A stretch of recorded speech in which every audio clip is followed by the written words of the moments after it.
ৰাতিপুৱাই দেখিছিলোঁ গছৰ ওপৰত কি ধৰিব পাৰিছেনে বাৰু আপোনালোকে? মই প্ৰথমবাৰ দেখিছোঁ।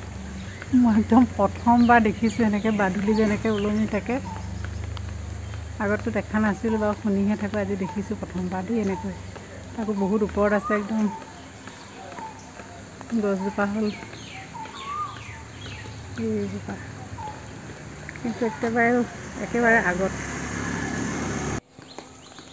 আৰু যেতিয়া ৰাতিপুৱা প্ৰথম দেখিছোঁ মানে একদম গছৰ পাত বুলিহে ভাবিছিলোঁ। যেতিয়া লৰিছে মানে তেতিয়াহে গম পাইছোঁ নহয় এইটো বাদুলিহে।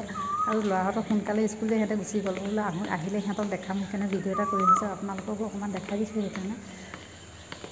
আৰু ইফালে কুলিৰ মাত, মানে ইমান ধুনীয়া পৰিৱেশ এটা হৈ আছে ৰাতিপুৱাই, বহুত বেছি ভাল লাগি গ'ল মনটো কিবা এটা, সেইকাৰণে এনেকৈ ধৰি ৰাখিছোঁ কেমেৰাটো।